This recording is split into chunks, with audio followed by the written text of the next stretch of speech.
Hi, everyone. I'm Sarah. I'm an alcoholic. Whew. First of all, I want to thank everyone who, took part in this event, putting everything together, who invited me out here to be able to speak. The welcome that I've received here has been absolutely amazing. It's actually been a really difficult week. I had to put my cat down earlier than this week, and I spent, the better part of the week just sobbing and being absolutely heartbroken. And this morning I had to wake up at 2 o'clock in the morning to travel, all over the country to end up here. And the second I get off that plane, I see my people standing there in a row. And I know you're my people because we speak that language of the heart, and I can see that light in your eyes. And I connect with a person who has welcomed me and had a kind word for me and loved me into this room. I really appreciate you. I also really appreciate all the hard work that's gone into this. So, thank you for having an event that allows us to connect like this and carry this message that is absolutely vital to my existence and to the existence of so many of us. And, I have to start off always by telling the truth because I wake up in the morning, especially when I have to do something like this, and my head does this thing where it immediately wants to separate me from you. I have an ego that loves to separate me and wants to tell me I'm either greater than or less than, and in a situation like this, it's less than. I'm going to get up here. I'm going to make a fool out of myself. Listen, I've heard Randy speak before. I've known Randy for a while, and he's one of my favorite speakers in Alcoholics Anonymous, and I know for a fact he brought so much joy and laughter into this room last night, along with a powerful, heartfelt message. And I come in, I'm like, I have to follow that? I promise you, I'm not going to get up here and I'm not going to be able to follow something like that, something with that joy and laughter. I mean, I'm here to bring the room down a little bit maybe, but I have to tell on that part of myself because that's the thing that always kept me separate. That was the part of me that always tried to separate me from society and people long before I picked up a drink, that had me living in those 100 forms of fear and self-delusion, self-pity, even as a small child, in that place of disconnection, in that place of isolation, because all I've ever wanted my entire life was to feel a part of something. All I ever wanted was to connect with something greater than myself. I wanted to connect with you, but I couldn't. I felt like there was something wrong with me. I felt like I just didn't belong in this world and I didn't fit. And that was long before alcohol even came into the picture. And I had a conception of God. I've had a conception of God from the time I was a little girl. But that conception didn't work for me. I would go to church every single Sunday. My father was a Presbyterian minister, and, God was talked about all the time. We were in church, we were in Sunday school, we prayed over food, and I had this idea of God, that this God was transactional, that I had to be a good little girl to earn this God's love, and if I was a bad little girl, this God was going to punish me. And even as a small child, I was convinced that there was something inherently bad and rotten about me, that I wasn't good enough and I was never going to be good enough. So a long, long time ago, I abandoned this conception of God, and I thought I had abandoned the God idea entirely. So I would come in and out of the rooms of Alcoholics Anonymous, and I would look around and see all you happy, joyous, and free people, and I hated you. I hated you. Because you all had something that was never going to be available to someone like me. I believe deep within my soul you had a freedom, you had a forgiveness, you had a redemption that was never going to be available to a garbage piece of, nothing like me. Not after what I did to my children, not after what I did to my family. This gift that you had was never going to be available to me. I've since fallen in love with this fellowship of Alcoholics Anonymous, but I spent so many years coming in and out, separating myself and not knowing what it was that I suffered from, because for so long I believed that if you just separated me from alcohol, I would be perfectly fine. The only problem with that is I kept getting separated from alcohol. There are various methods that outside forces will, use to get me separated from alcohol. Either it's threats from loved ones, it's, rehabs, eventually incarceration. Those things are effective at separating me from alcohol. The problem with that is the second they open the door to that treatment facility or that rehab or that jail cell, I drink again and I can't figure out why. I don't know that over any significant period of time I get worse, not better. I don't know that I suffer from a fatal and progressive illness that is just, as time passes, becoming more and more of a problem. And I don't know that the second I put alcohol down, I am so full of selfishness and self-centeredness that I'm driven by 100 forms of fear, self-pity, self-seeking, self-delusion.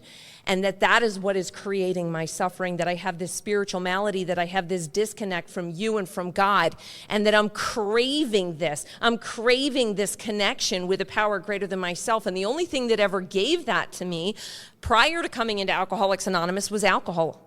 That was it. Because I remember suffering in my sober skin, suffering in my skin as a child, feeling so off, so weird, so different, and then picking up that drink as a teenager and experiencing the effect produced by alcohol. And for the first time in my entire life, my skin fit, the world around me was okay, I connected with you, I felt love, I felt all those things that I ever wanted. And in that moment that I felt that, where I had that experience, I made a decision. I didn't know I was making a decision at this point, but I made this decision to turn my will and my life over to the power of alcohol for the next 20 plus years of my life. Because in the beginning, it didn't look like that. In the beginning, it didn't look like I was abandoning everything to this. It didn't look like that. It was fun. Now, in the beginning, I didn't drink like normal people. It says in our book that many of us started out as moderate or hard drinkers and then progressed to the real alcoholic. And I'm not sure that I was ever a moderate drinker, because it says in our book that a moderate drinker, and I'm paraphrasing, can stop if they need to with little trouble, and that's just not my story. Because the first time I ever needed to stop or moderate was when I got pregnant with my daughter at the age of 19. And here's what separates me from the normal drinker like my sisters. It's like when they're pregnant, what they're doing is they're picking out baby names. They're decorating nurseries. They're doing this thing called nesting. I think that's what good mothers do, right? They're excited about this.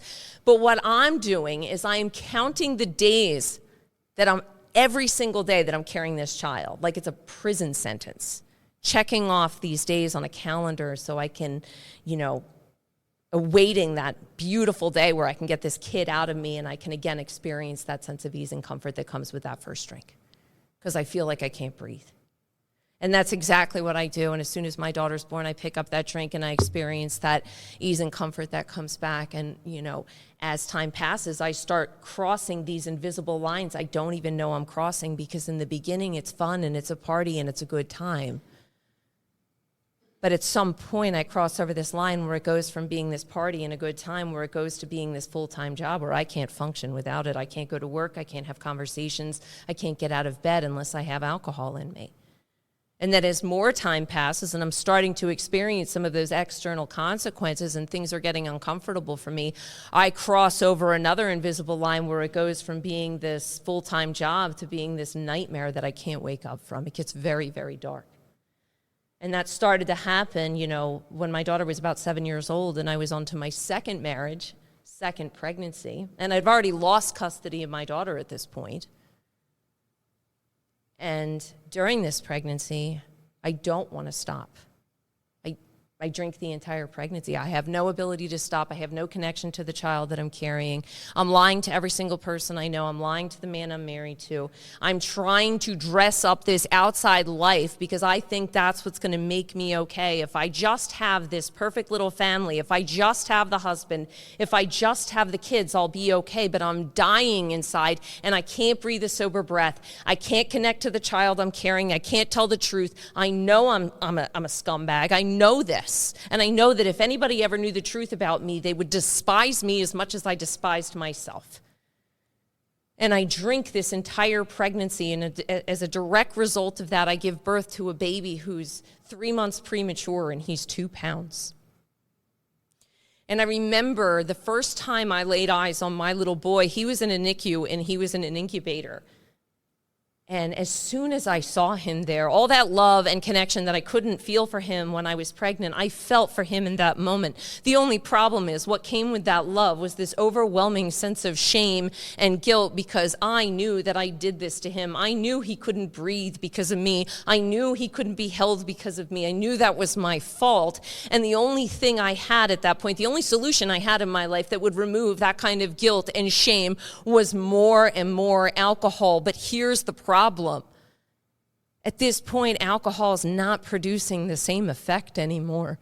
It's not removing that shame that has me covered, that wakes me up in the middle of the night, that wakes me up in the morning, that tells me I should just kill myself, that my children would be better off without me. I get those short periods of that quiet mind that alcohol gives me, but that voice comes right back, and I need more, and I need more, and I need more.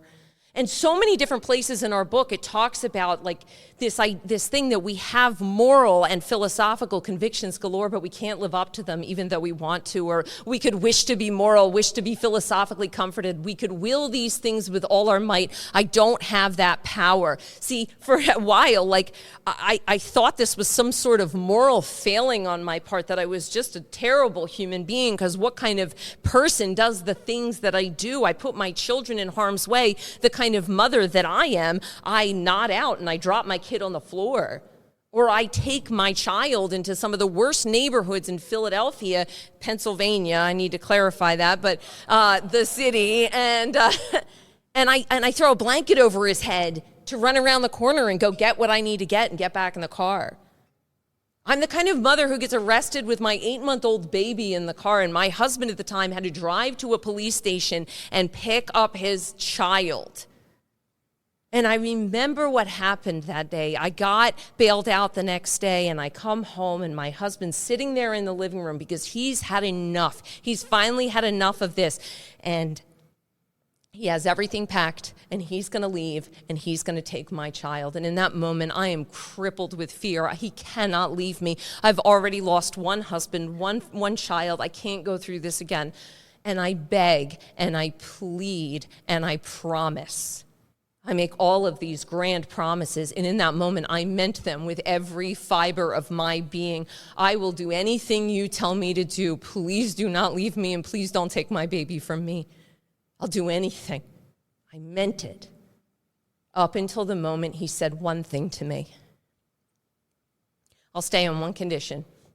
If you go to treatment today and you get sober today, I'll stay.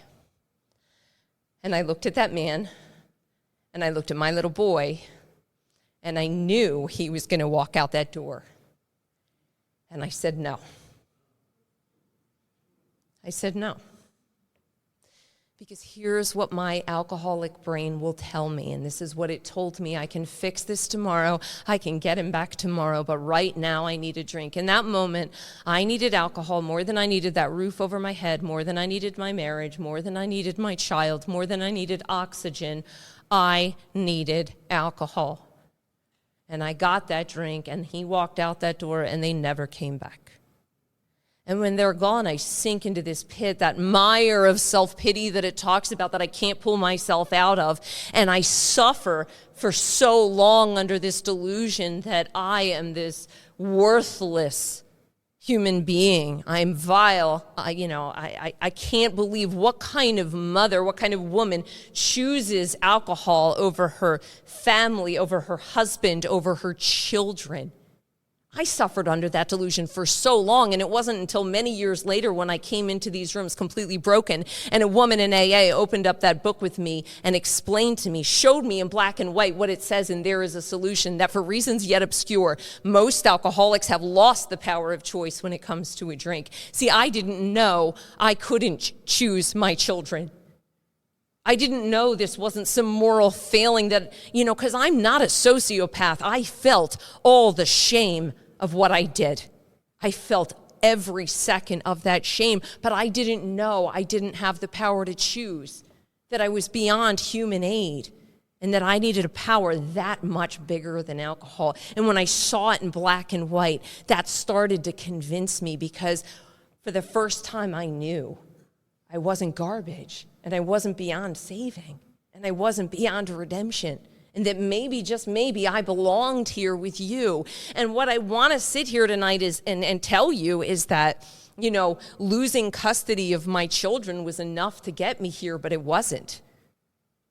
I want to tell you that, losing every job, every relationship, every home was enough to get me here, but it wasn't. Ending up on life support multiple times and all these other, health problems was not enough to get me here. Or the 11 felonies that I racked up during my drinking career also was not enough to get me here. Now, if you haven't had any of those outside consequences, it really doesn't matter because none of those things are what make me an alcoholic. What makes me an alcoholic is that I have a physical allergy to alcohol that when I have one drink, I cannot stop. And when I'm stopped, I can't stay stopped because that feeling of disconnection is so great. That spiritual malady is so uncomfortable for me that the only thing I have in this world that will fix it at that point is alcohol. That's what I suffer from. That's my problem. The only reason I talk about these external consequences is to illustrate how powerful alcohol became, what a monster it became, that it was my master and it had this hold on me, that there was no human power, there was no threat, there was no consequence great enough to separate me from alcohol. If you told me that you were going to lock me up, I'd be like, okay, catch me when you can. If you told me you were going to take my children from me, I would say things like, well, they're better off without me, or I don't want the responsibility anyway, because that's the truth. That's the truth. I didn't want to take care of my children. You know, every time I lost custody of my kids, I threw those fits. I fought and I kicked and I screamed, how dare you take my babies from me? But the truth deep down, the truth that I couldn't say, and the truth I probably didn't even know, is that I was relieved. I was relieved. So those consequences aren't enough for me. And if you tell me I'm going to die, I'm like, when? Can we hurry it up, please? Because I'm too much of a coward to kill myself, but death sounds like a really good idea right now. I just wish it would come to me. And so what happens is I just suffer this way, and I come in and out of the rooms of Alcoholics Anonymous, and I use this place as a dating service, right? And I come in and out, and I drink your coffee, I date your men, I dress up the outside, I do no work, I just lie to everybody. And the second you start talking about an actual solution, I shut down. The second I walk into a meeting and they're reading that big book, I'm like, I want nothing to do with this. And especially when people start talking about God, everything shuts down. Everything shuts down. And you know, what I love so much about Alcoholics Anonymous is, like, along with so many other things, and along with these traditions, especially that tradition that says the only requirement for membership is a desire to stop drinking. What I love even more than that are the amazing, beautiful people in the rooms of Alcoholics Anonymous who never judged whether I had that desire or not, because I didn't. For so many years, I come in and out of the rooms of AA, and I don't have an honest desire to stop drinking. What I have is an honest desire for consequences to stop happening. That's it. But I don't want to stop drinking, because drinking is the only thing that has ever worked for me, that has ever made it okay to be me, that has ever made it comfortable to live in my skin. And then something happened that I wasn't seeking, that I wasn't looking for, that I wasn't expecting on May 2nd of 2012. And I remember this like it was yesterday. I remember getting up in the middle of the night, getting on the highway, driving to go get a drink. And for the first time in my entire life, I have this overwhelming an overpowering desire to turn my car around and go home and stop lying to every single person that I love, stop hurting my children, stop hurting my family. But even with this overwhelming and overpowering desire, I cannot physically turn that wheel around. I want to, and I can't. I just can't do it. And in that moment, I knew powerlessness like I had never known before. And I did something that I had never done before. I cried out to a power that I did not believe in, and I certainly didn't think cared about me, in absolute sincerity. Now, don't get me wrong, I have prayed my entire life, but this conception of God, this transactional God that I'd been holding on to, my prayers look something like this, like God is Santa Claus, or here's my wish list. Here's what you need to do for me, God. Like, get me $20. Please make the judge in a good mood today. Like, all of the, like, it was always get me out of this, do this for me, fix this for me. And when this God doesn't fulfill my wish list, I assume this God doesn't exist and this God doesn't love me. But in that moment of absolute desperation, that jumping off point that it talks about in that book, when we know, like, I knew I can't live with this and I can't live without it and I don't know what to do anymore, my prayer was simply this, and I apologize, but this was it. Dear God, please fucking kill me or stop me. Screaming and pounding on the steering wheel, begging God to kill me or stop me, because I can't do this anymore. I can't do this. I can't turn the wheel around, and I can't keep going the way I'm going. And 12 hours later, I have handcuffs on.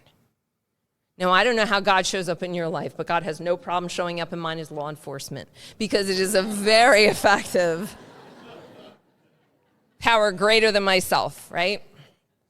And here's the insane part of this. Like, I want to stand here tonight and I want to tell you, well, like, I experienced this beautiful gift of desperation, right, where I'm begging God to kill me or stop me. And I want to tell you, I had this complete psychic change and everything shifted and everything got better. That's absolutely not what happened.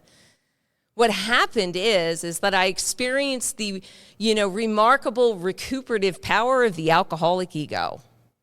And 48 hours later, I realized that I'm going to fix this and figure out a way out of the consequences that I've just gotten myself into yet again. Because what happened is I had 11 felonies at this point, and I got locked up on this little minor charge. And I thought my ideas were the judge was going to take it easy on me because this time I didn't burglarize a home. This time I just shoplifted. No big deal, right? Well, the judge had other ideas. She sentenced me to 1 to 3 years to the state correctional facility, right? And so what happened is, the only thing that happened is, for the 18 months that I was incarcerated, what I have in hindsight is empirical evidence that what I suffer from does not come in a bottle. It's that being driven by 100 forms of fear, self-delusion, self-pity, self-seeking, that stepping on the toes of my fellows. It's trying to run the show for everyone else. And I know Randy talks about this because I've heard him so many times. I do this thing where I'm in jail and I call home on a phone account my mommy and daddy are paying for, and I tell them what they need to do for me. And I write really long amends or apology letters home about how sorry I am, but if you were better parents or siblings, I wouldn't be here. With a whole P.S., send money. Right. You get it. That's what I do. And I'm shocked that people aren't taking my calls. I'm shocked that people are angry with me. I'm shocked, we step on the toes of our fellows. They retaliate seemingly without provocation. But I'm like, wait, why are you mad at me? Why are you hanging up on me? Why did you block this call? I can't understand that my problem really starts when I put the drink down, that sobriety's been my problem this entire time. And until I learn to treat that sobriety, I'm always going to have a problem, and I'm always going to go back to that drink. Always, always, always. It's not a question of if I'm going to drink again. It's a question of when I'm going to drink again. And during the time that I'm not drinking, I'm just going to run around causing a bunch of harm. And this is what I do for 18 months. And after 18 months, I get released, and I'm full of fear, and I don't know where to go. But I still have ideas like, this is what I'm going to do. I'm going to get back together with that boyfriend, and I'm going to move into this couples recovery house. I mean, these bizarre, insane ideas I have. And after, about 48 hours of me being home, every idea I had for my life got ripped out from underneath me, and thank God. And I'm left with absolutely nothing. Nothing outside of me. No job, no phone, no car, no friends. My family doesn't want to talk to me. How shocking, right? And what happens is I'm curled up in the ball in a fetal position on the floor of a recovery house bathroom, suffering sober, in pain, crying out again to a power that I really don't believe in and I don't think cares about me because I don't know what to do. And if this is sober, I don't want this. I haven't had a drink in 18 months. Why do I want to die? Why do I want to put a bullet in my mouth? Why does sober hurt this bad? What am I supposed to do now, God? Help me. Show me what to do. And then I have this power greater than myself in the form of a recovery house manager come in and say, go to a meeting. Get off the floor and go to a meeting, right? And I walk up the steps of my old home group, and something happens that hadn't happened in all the years of me popping in and out of the rooms of AA. I walk in, and all those happy, joyous, and free people who I judged and who I separated myself from, they weren't strangers anymore.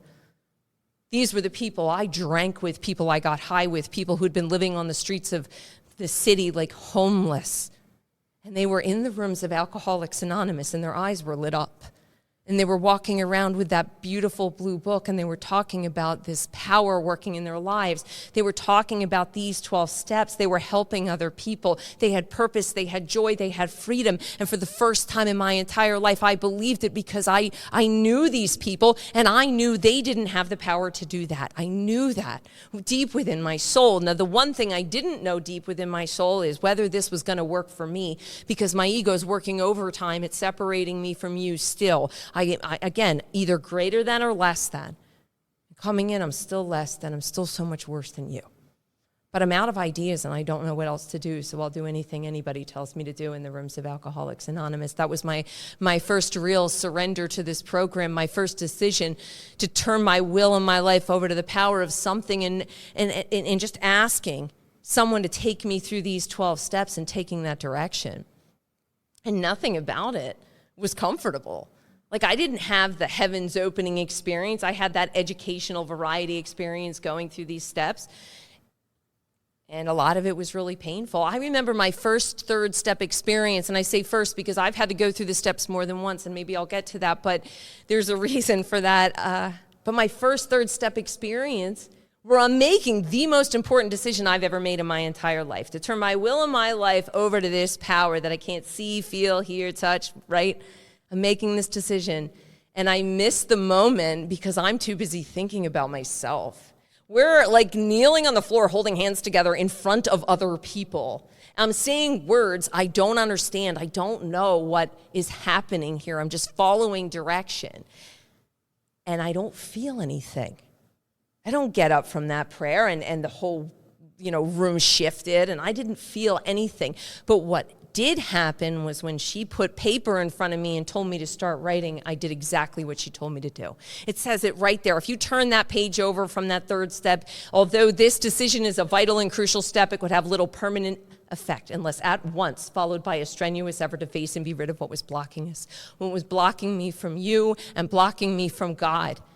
And she kind of set me up. She said, you know what, just go write a list of all the people you're angry at and why, and leave columns at the end. And I'm like, I'll do this. Here's 27 pages. I've got some stuff I want to talk to you about because that's what I bring to Alcoholics Anonymous, you and what you did to me. I have a victim story a mile long,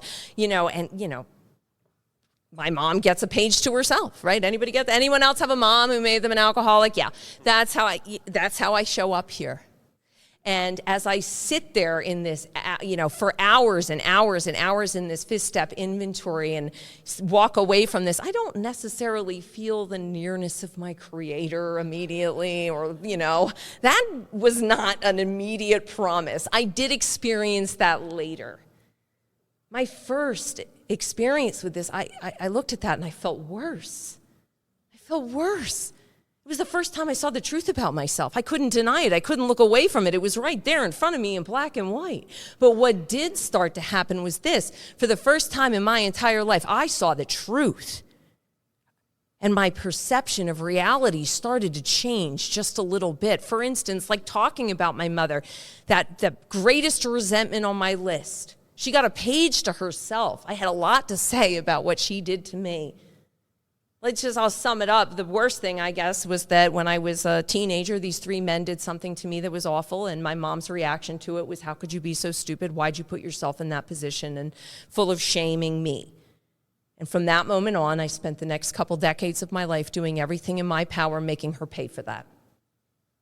Wanting to wound her and hurt her and make her suffer for what she did to me. But as I move through these columns and I get to that fourth column and I resolutely look for my mistakes, seeing this from a new angle, what I see is this, the truth, that I took this one thing that my mother did, this one decision she made when I was a teenager, and I allow it to blind me to every beautiful, wonderful thing that woman ever did for me my entire life. Every single time she showed up at that rehab or detox with a fresh bag of Target clothes, every single time she answered that phone, every single time she invited me to Thanksgiving dinner when nobody else wanted me, that woman loved me as best she could and completely unconditionally, and I allow my resentment to blind me to the truth of that. And when I saw that truth, I was willing to let go. I wanted to be done with this. I go into 6 and 7 and I'm completely broken. And step 6, it asks us, is there anything that we're still clinging to? Coming in, the bar is really low when it comes to defects of character. Like, I come in, I'm a liar, a cheat, a thief. I'm not willing to, I don't want to cling to any of this anymore. God can have all of it because it's all causing me consequences and I'm suffering as a result of holding on to these things. 12 years sober, it's a different story. I'll have little things I want to hold on to for dear life as long as I can feel some power or some control on the other side of it. And oftentimes I have to be suffering I'm here to tell the truth. I'll have to be suffering to go back to that step 6 and ask God for that willingness to have these things removed. But coming in, I'm broken and I'm on my knees in step 7. God, you can take all of it. I don't want it. This is not who I want to be anymore. And I completely surrendered in that moment and was willing to go out into the world and start cleaning up that mess to make whole what I had destroyed or attempt to. It talks about sweeping away the debris that had accumulated out of our efforts to live on self-will and run the show ourselves. It doesn't even mention alcohol because I promise you I can cause just as much harm sober. I don't need alcohol to hurt people. I need self, I need fear, that's it. And I go out and I start seeking out these people who I harmed, and I sit in front of them and I don't say that I'm sorry. I tell them I'm wrong, and I admit what I did to them. And I listen to what they have to tell me about how I hurt them, and then I take action to make whole what I have destroyed or how I make these things right again. And when I started doing that, I start to experience something happen within me, that power, that God that I had been seeking my entire life. That fundamental idea of God that is deep down within every man, woman, and child that I had been seeking in all these external places, in a man, in money, in a bottle, and everything out here, I started to feel within me. I started to experience these promises that you were talking about, promises that I thought were never going to be available to me, promises that I believe are extravagant because I'm being told and I'm experiencing that I'm going to know a new freedom and a new happiness, that I'm not going to regret the past nor wish to shut the door on it anymore. That means that shame is being lifted. That shame that had me covered to a point where I couldn't breathe was being removed from me, and I start to actually live this. I start to feel that God. And by the time I get to step 12, when I'm sitting with other women and attempting to carry this message to the best of my ability, I experience the power of Alcoholics Anonymous, and I see what these 12 steps and what God has done, all of those vile, disgusting things, those things that I thought that I could never be redeemed for, never be forgiven for. My most shameful, dirty secrets are now my greatest assets and my greatest gifts, because when a woman comes to me and tells me she drank during her pregnancy or she abandoned her children, cheated on her husband, I don't look at her in judgment. I look at her in absolute love and understanding and say, me too, I get it. That was the love and the connection and the power I had been seeking my whole life. All these places I couldn't find it, I found it here in Alcoholics Anonymous through you and through these 12 steps.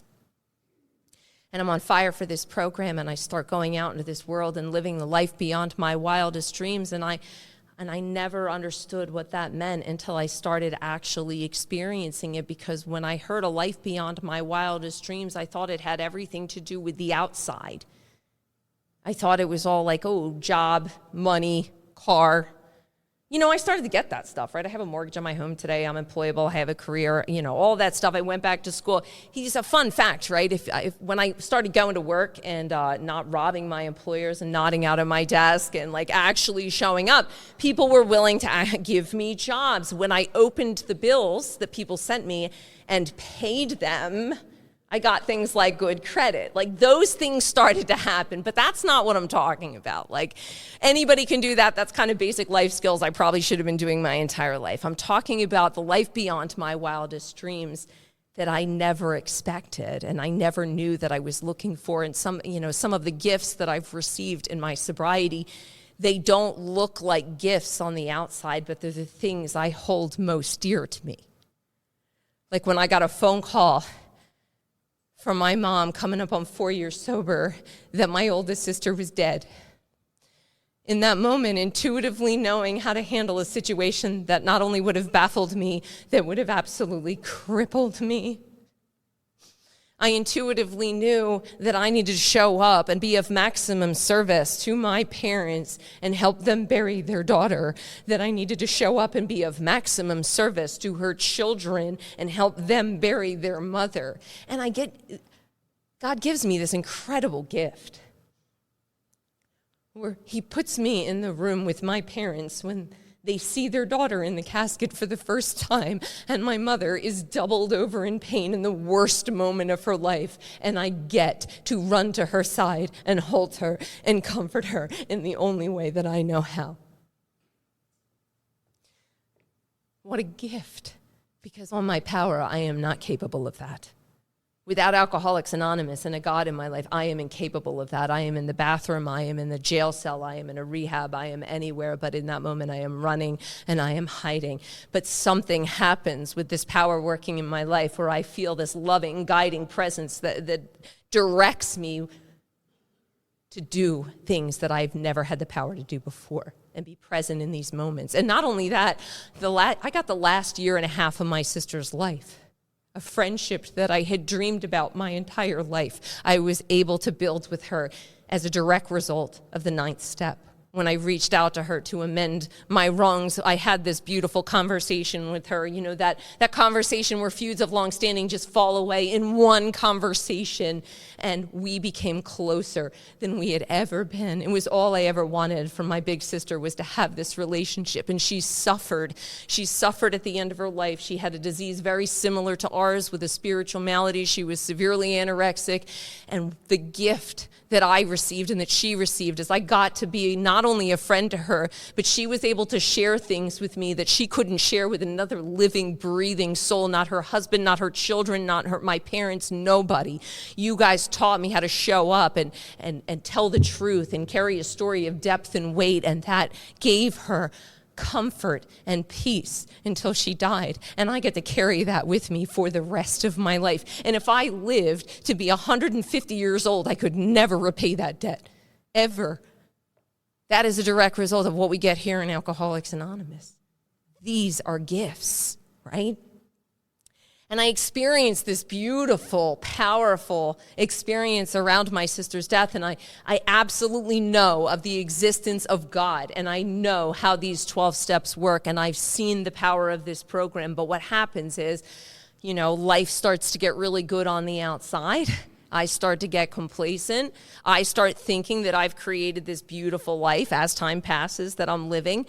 And I start doing this thing called two-stepping, and I don't know if you're familiar with what that is, but I'll sum it up quickly. Is like I admit I'm powerless over alcohol, and I come to AA, collect a bunch of sponsees that are trailing behind me, and I save everybody in Alcoholics Anonymous. I forget that there is a spiritual body of work that needs to continue.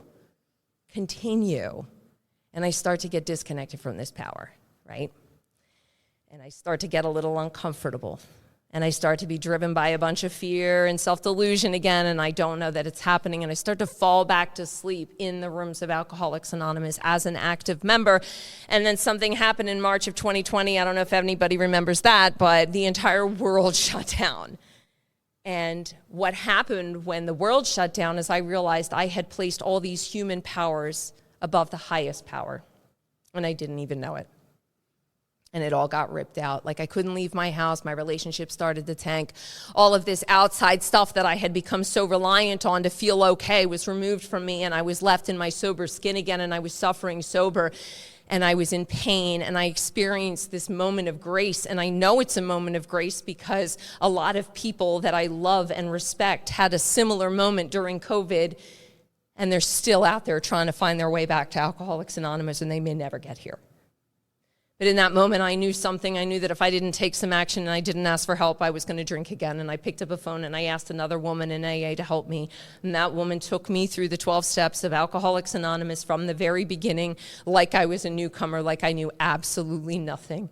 And when I tell you this was the most humbling, sometimes humiliating, but beautiful, painful, and freeing experience that I've ever had in Alcoholics Anonymous. Like I can't describe what happened on the other side of this, because there's one thing coming in and having this, inventory that is piled up after all this stuff I've done drinking. It's a totally other thing when I, have to look at all the stuff I've done stone cold sober, and I have to make a ton of amends to a bunch of AA people. And I will tell you, that's not easy, but thank God for that gift of desperation that showed up again, and that willingness, and on the other side of that, that freedom, that absolute beautiful freedom that I experienced. And Because since that moment, I have had this love for Alcoholics Anonymous and this fire for this program that has not gone out since. And no matter how painful and uncomfortable that experience was for me to go through that, I'm forever grateful that I had it, because it taught me a couple things, and most importantly is how important steps 10 and 11 are in my life. Now, I know when I was talking about these steps and I'm sort of running through them, it looks like I kind of skipped over steps 10 and 11, because I spent many years in Alcoholics Anonymous doing this work, but not doing steps 10 and 11. And what does that mean? What do I need to do for steps 10 and 11? Like, I had a prayer life. It was like, thank him in the morning. Okay, like, what shall I do today? And maybe thank him at night. Check in here and there. But there was no real seeking God. 11 steps says we have to go further. We have to seek God through prayer and meditation. We have to seek to see where religious people are right. Read other books. Seek God in all these other ways. And I wasn't doing any of that. But even more important than that, I wasn't doing what it says in step 10, where it says we continue to watch for selfishness, resentment, dishonesty, fear. What is that? I'm watching these thoughts that enter, every conversation I have, that are directing me and guiding me, and maybe questioning them and doubting them and bringing a power into them, so I'm not reacting off of them. And as I start doing this, my reactions to life starts to change. I'm not reacting the same way I used to. I'm not snapping on people. I'm pausing more. I'm able to see a little bit more truth and question, like, is this really something I need to be upset about? And I start getting placed back in that beautiful position of neutrality, not just with alcohol. I love these 10-step promises. It says, we had ceased fighting anything and everyone, even alcohol. Like, alcohol's the afterthought. I'm talking about not fighting life. Because I come into AA, I take life personally. It's all happening at me and to me, not around me. So I'm so grateful I have this experience where I'm living and breathing this 10th step into my life. Because a little over a year ago, I'm on the phone with my little brother, and he's an active alcoholic, and, talking about it before the meeting, an alcoholic in his cups is an unlovely creature, and he was really difficult to deal with. And we were having this really stupid back and forth. We were disagreeing about how my youngest brother should handle his marital problems. Now, I'm going to stand up here tonight and tell you that these are perfect principles that I absolutely practice imperfectly. I have a tendency to gossip. I fall into bad behaviors at times. And this was just a stupid conversation. And it wasn't really going well. And at some point, my little brother said to me, well, why don't you tell me what you really think of me? And in that moment, my ego shows right up. And so what I do is I tell my little brother in the kindest, calmest, and most condescending voice what he needs to do to get his life together. Like, well, it's time for you to start taking some accountability, and it's time for you to stop blaming mom and dad for your problems. And my brother is pissed. He's furious. He's angry. He curses me out a million different ways, and finally says, I'll never effing speak to you again. Hangs up on me and blocks my number. And the reason I bring up the 10th step is my first thought when I got off that phone call was this: I'm right, he's wrong. And without AA and without a 10th step, I will stay there. I cannot move from that position. My ego will not allow me to move from that position. But when I'm practicing step 10 and I'm watching the thoughts, and I was watching the thoughts, my first thought is, I'm right, he's wrong, he cursed at me, I was calm, I was nice, I was honest. He needed to hear that, right? He asked for it. Like, that's my thought. But when I'm watching, there's something underneath that, a disturbance that I don't like, a disconnection from my brother who I love dearly. And I'm watching that and I'm afraid and something's uncomfortable. So I pray and I pick up the phone and I call my sponsor, and I'm on the phone with this woman for an hour trying to get to that truth, that other side of it, that new angle, that different angle. And when I get to the end of this, the truth, what I saw was I was absolutely terrified that my baby brother was going to die of this disease, and I would have said or done anything to keep him here. I would have selfishly done anything to keep my brother here. And I see this truth, and my sponsor tells me, you have to clean this up immediately. That's our third part of our 10 step. When we're wrong, we promptly admit it, right? And I tell my sponsor, well, he has me blocked. I don't know what I'm supposed to do. And she said, well, text him for the next 3 days. If he doesn't unblock you, you need to write him a letter. Get a stamp, put it in the mail, and mail it to him. And that's exactly what I do. I followed her instructions to the letter. And after the third day, I wrote him the note. And I wouldn't give myself the full sheet of paper because I knew if I did, my ego would find its way in there, ways to explain why I was wrong for what I said. I was wrong, bud. I was wrong, but instead I gave myself a tiny little note card and I wrote 3 sentences. Dear Benjamin, I was wrong to speak to you that way. You didn't deserve it. I love you very much. And 2 months later, my brother died as a direct result of this disease. And on the morning of his death, I was on the phone with his girlfriend for 2 hours because, again, this is what we get to do here. We get to show up and we get to be of maximum service to God and the people around us, even in our deepest pain. And I'm on the phone with this woman who's suffering, and I'm talking to her and I'm comforting her. But she shares with me the story of my brother getting that note, that he read that note. And she told me his reaction to that. And, it was his reaction to everything. He was arrogant. He was cocky. He made a joke. He's like, I'm going to keep her blocked and make her sweat it out. But here's the gift I received in that moment, the gift that only Alcoholics Anonymous and this program could have given me. In that moment, I knew something. I knew that up until the moment my brother took his last breath, he knew that I loved him. And I know that he loved me. And I do not carry the shame of that last conversation around me. Do I wish it had been different? Absolutely. Do I wish I could have told him the truth that I was too afraid and too delusional to see, the truth that I was just terrified of losing him? Do I wish I could have said that to him? Absolutely, but I don't live in that regret. And how could I ever repay a gift like that? And I got to do the things that we get to do here. I got to carry my baby brother's ashes to his funeral. And I got to stand up and I got to give his eulogy. And I got to comfort my parents again in their horrific, never-ending grief. And I continue to get to show up in that way. So when I was talking about this life beyond my wildest dreams, this was it. This life that I get to be a part of today. I ran from everything. I ran from everything, and the life beyond my wildest dreams is the right here, right now, being able to be present for every moment of this. No matter how joyful, no matter how painful or sorrowful, I get to be here for all of it. And I never thought a life like that was possible for someone like me, somebody who literally just drank or got loaded over the most minor inconvenience. That's the power of Alcoholics Anonymous. And it's not all heartbreak and sorrow. There is so much joy in my life. I get to experience relationships today that I never imagined I'd be able to experience, like the relationship I have with my parents today. I get to be that daughter that they've always wanted.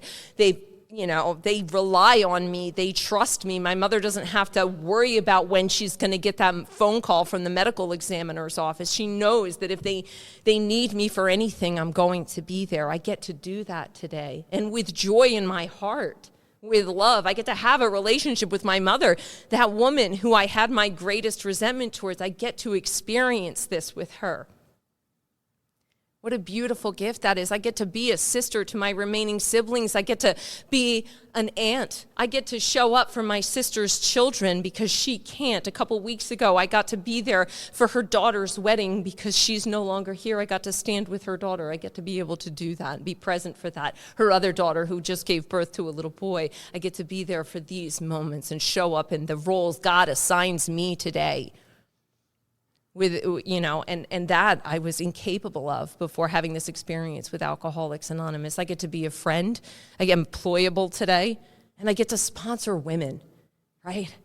We talk about this frequent contact with newcomers being the bright spot of our lives. I can't even tell you what the women I sponsor, what they've done for me. When I first read that line in the big book that said, they're probably helping you more than you're helping them. When I first read them, there's no way. I'm imparting so much wisdom on these women. I'm taking time out of my precious day. There's no way that's possible. When I tell you these women are my mirrors, they are my heart, they are my soul, they are my connection to this world. They have saved me.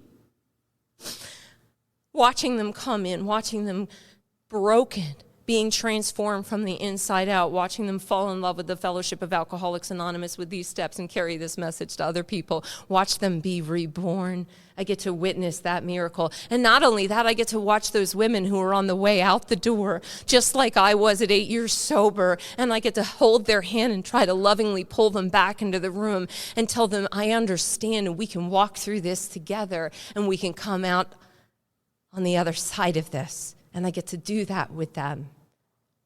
What a gift. I always wanted to be a part of something greater than myself. I always wanted to be connected to something bigger than me, and AA has given me that gift. And it is so incredibly beautiful. And my daughter is my best friend in the entire world. My daughter has every right to hate my guts, and she trusts me more than any person on this planet, including her father, the man who raised her. Not because he's not a good man. He's a wonderful man, and he's a good friend of mine. In fact, I have an amazing relationship with him today. I was at his wedding. I'm good friends with his current wife. I babysit their midlife crisis baby. We celebrate holidays together. We have this beautiful, my daughter gets to experience this beautiful, blended, insane family. And it's all a result of Alcoholics Anonymous and the 9th step. But the reason my daughter trusts me more than she trusts him is because you guys taught me how to be a mother. Before I came to Alcoholics Anonymous, all I could do was have babies. And you guys taught me how to show up and love her for who she is and how she is and not try to fix her or change her or make her anything else. And because of that, I am the safest person she knows, and she tells me everything. Another gift that if I lived to be even 1,000 years, I could never repay, ever. I get to experience that today. This life that I've been seeking my entire life, I didn't know why I was coming here. When I came into Alcoholics Anonymous, I thought I came here just to stop drinking and stop getting loaded and stop going to prison. And I had no idea the doors that were going to open up for me and how my heart was going to open. And this experience I was truly going to have. And the outside of my life is never going to be perfect. Never. And no one's is. All the things that I've talked about today, the losses and the pain, that's stuff everybody goes through. I'm not different. I'm not unique when it comes to that stuff. Everybody experiences pain and loss and death. AA doesn't promise us a life free of pain. It promises us the ability to walk through that pain and that sorrow, no matter what it looks like, as a free person and experience it and still be okay. I didn't know that coming in here. I used to hear this whole thing when I came in and people were like, oh, life shows up. Well, here's a fun fact. Life's been here. It's been here this whole time. And what the 12 steps have done for me is it's a design for living to allow me to live present in this thing called life today, no matter how imperfect it does look. Like I have a son who I haven't seen in 18 years now. I used to say I lost custody of my son when he was 6 years old, but that's a lie. I abandoned him. I hurt him. I confused him. I caused him more pain than I could ever know or understand.